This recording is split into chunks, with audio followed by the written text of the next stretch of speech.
नमस्कार सांग माने जय जगन्नाथ। आज आसतु जानिबा आम जीवनर किछि निराट पिता सत्य कथा। ज्ञान कहला मो विद्यालय रे मिली थाए, धन कहला मो धनी घरे मिली थाए। विश्वास चुप थिला।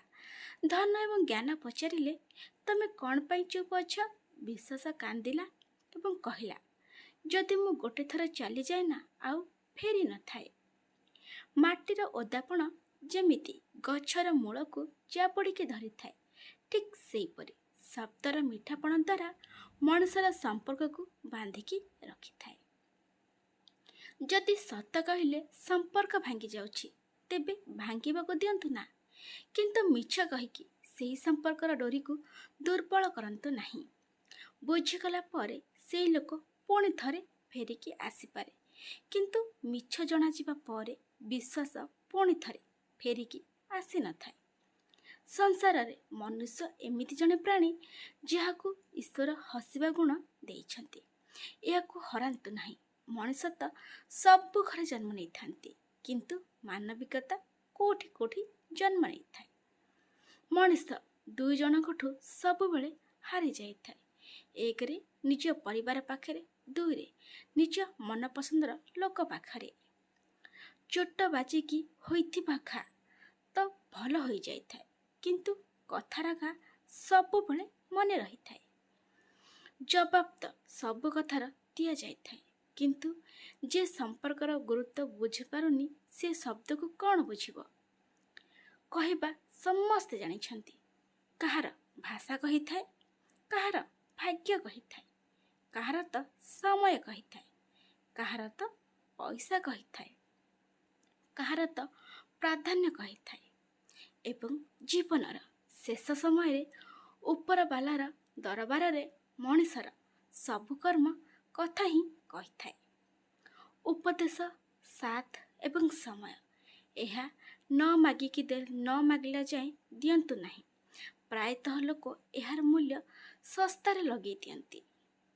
ଶ୍ରୀକୃଷ୍ଣ କହିଛନ୍ତି, ସବୁବେଳେ ସନ୍ଦେହ କରିବା ଦ୍ୱାରା ନିଜର ହିଁ କ୍ଷତି ହୋଇଥାଏ। ସନ୍ଦେହ କରୁଥିବା ଲୋକମାନେ ନା ନିଜର ଖୁସି ଅଛି ନା ଅନ୍ୟ ଲୋକର ଖୁସି ଅଛି, ସେଥିଲାଗି ସନ୍ଦେହରୁ ଦୂରେଇ ରୁହନ୍ତୁ। ଏହି ଦୁଇ ଜଣଙ୍କୁ ଜୀବନରେ କେବେ ବି ଭୁଲନ୍ତୁ ନାହିଁ। ଏକରେ ଯିଏ ଆମର ଖରାପ ସମୟରେ ଆମ ହାତ ଛାଡ଼ି ଦେଇଛି, ଦୁଇରେ ଯିଏ ଆମର ଖରାପ ସମୟରେ ଆମ ହାତ ଧରିକି ରହିଛି। ଗୀତା ଏବଂ ସମୁଦ୍ର ଦୁଇଟି ଯାକ ଗଭୀର ହୋଇଥାଏ, କିନ୍ତୁ ଦୁଇଟି ଯାକର ଗଭୀର ଭିତରେ ଗୋଟିଏ ଫରକ। ସମୁଦ୍ରର ଗଭୀର ଭିତରେ ମଣିଷ ବୁଡ଼ି ଯାଇଥାଏ ଏବଂ ଗୀତାର ଗଭୀର ଭିତରେ ମଣିଷ ତରି ଯାଇଥାଏ। ଜରୁରୀ ନୁହଁ କି ସବୁ ଲୋକ ଆମକୁ ବୁଝିପାରିବେ, କାହିଁକି ନା ତରାଜୁ କେବଳ ଓଜନ କରିଥାଏ, କ୍ୱାଲିଟି ନୁହେଁ। ସମୟ ଏବଂ ସ୍ଥିତି କେତେବେଳେ ବି ବଦଳି ଯାଇପାରେ।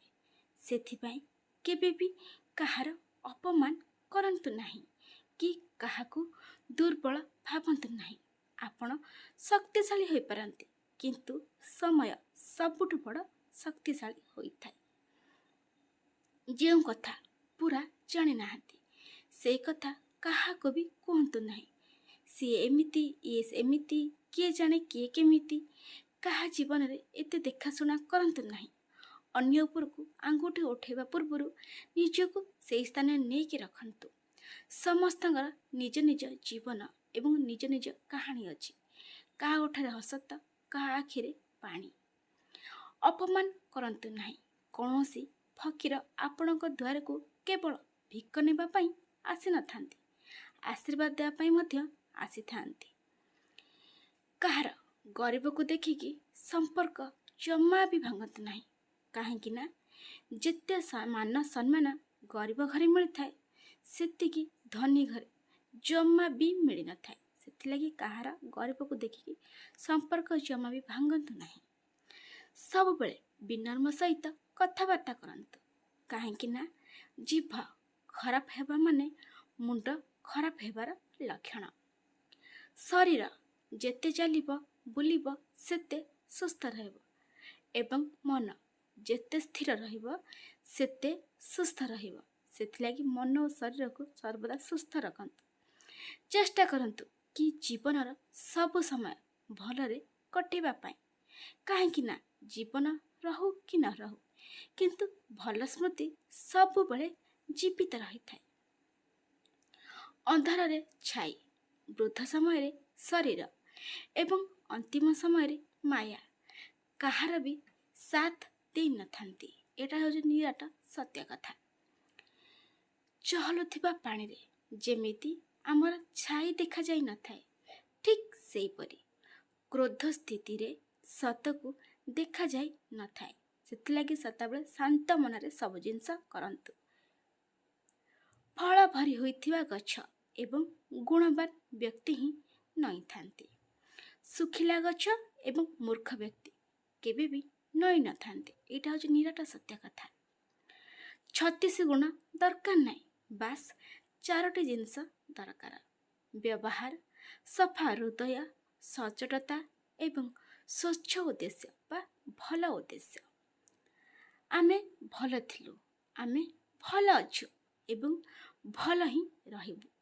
କେବଳ ବ୍ୟସ୍ତ ସିଏ ରହିଥାଏ ଯିଏ ଦେଖିଥାଏ ଆଉ କିଛି, ହୋଇଥାଏ ଆଉ କିଛି, କହିଥାଏ ଆଉ କିଛି ଏବଂ କରିଥାଏ ଆଉ କିଛି।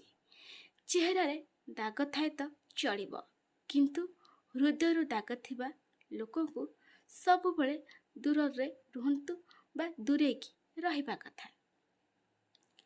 ନିଜର ଓ ପର କିଏ ହୋଇଥାଏ? ମୋତେ ତ ବାସ୍ ଏହା ହିଁ ଜଣାଅଛି କି ଯିଏ ଆମ ଭାବନାକୁ ବୁଝିଥାଏ ସେ ହେଉଛି ନିଜର, ଏବଂ ଯିଏ ଭାବନାରୁ ବାହାରେ ରୁହେ ସେ ହେଉଛି ପର।